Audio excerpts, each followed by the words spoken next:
In this video, I'll walk you through setting up a custom object and explain all the various settings along the way. Let's get started. Start by going to your user profile, then Administration. Click on the Data tab, and then Custom Objects. Once you're there, click Add New Object, and name it. Put the plural name at the top here, and then type in the singular form below. The system guesses the other options for you, so double check that the other formats are correct because they'll get used throughout the app. Then click Next. Now let's set up some fields. You can add more fields and edit all this later, so you don't need to get it perfect right now. But there is something important to consider here. Once this thing is built and you have a bunch of records in your new object, there are going to be places in the app where you can search for and select one of these records from a drop-down field. And in that drop-down, you'll need to name each record so you can find the one you want. Your contact records, for example, show the first and last name, then the contact's email address in parentheses, like this. Deals, on the other hand, don't have first names or last names, so those records will look something like this. Now, let's get back to this new object of yours. You need to name it something that will help you identify it when you're searching for it. It can be a single field or a combination of fields, which you can set up in a few quick steps. Since you're building a pet's custom object right now, you'll add a field called pet name here. So add a new section and call it pet info. Drag it to the top like this, and then create a new text field called pet name. You'll eventually want to include fields for each pet's breed, weight, and so on, but let's keep it simple for now. When you're done with that, click Next. Now we get to the fun part. This is where you'll start creating relationships between objects. First, you'll just pick which object you're creating a relationship for and the type of relationship you want. Easy enough. Then you're going to get some different options depending on which sort of relationship type you pick. Select the one-to-many option, since that's the one you'll probably use most often. Now you must choose whether the object you're creating is the parent or child object.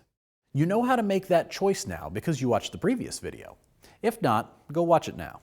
In this case, you'll make pets the child object because one owner can have many pets, but a pet can only have one owner.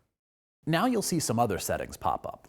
The first question asks which section you should put the parent field in the new pets record, and the second question asks which tab you want to put the child subcollection in. When you create a one-to-many relationship, the child records get a new field where you'll see the parent records stored. And the parent records will get a whole new subcollection that will show the list of related child records. The next question asks how you will name the relationship in the pets record. You can call this one pet owner because the field name owner is already taken by the system.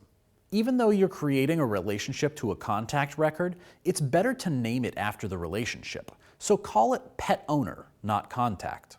This is because you can have many relationships between the same two objects. For example, you may have an owner for each pet, but you may also want to create an emergency contact for each one in case you can't get a hold of the owner. Those emergency contacts are going to be contact records as well, just like the owners are. So you'd create a second relationship between contacts and pets. It would look exactly the same, except you'd call the second one emergency contact instead of pet owner. That way, when you look at the pet records, you can tell the difference between them. Okay, so the final field here is the opposite of the last one. It's asking what you should call the pet record in the contact object. In this case, calling them pets makes perfect sense. But if you were creating that emergency contact relationship I talked about before, you might call this one emergency contact for, or something like that, so that when you see the two lists of pets there, you know that this one contact owns these pets, and it is an emergency contact for these other ones.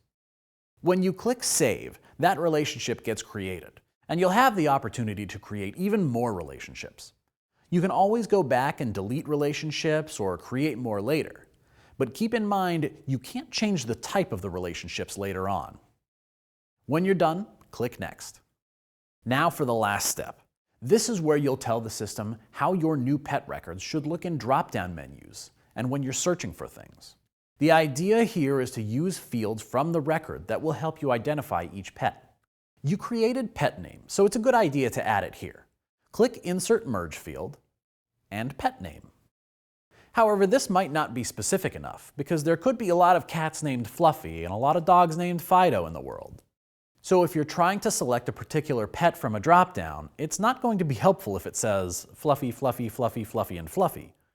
So you'll need to add something that will help you identify a specific cat named Fluffy. To do that, click on the Merge Field tool again, and then click Owner here, so you can find the owner's fields. Here you have first name. Add that, and then come back and add last name too. Now you have 3 merge fields, so it might look something like Fluffy Moira Rose when all is said and done. That'll do the job, but if you like keeping things tidy, add a little vertical bar with space on either side, between the pet's name and the owner's first name. Now your merge field will say Fluffy with a divider after it, and then Moira Rose or Johnny Rose or whoever Fluffy's owner is. Finally, pick an icon to represent your pets. The paw print icon is fitting, so let's use that. And then pick a color, just for a little visual cue that tells you that you're dealing with pets instead of contacts. You could also take a second to decide where you want your pet's new object record to appear in your navigation menu. Just drag it up here and boom, that's it.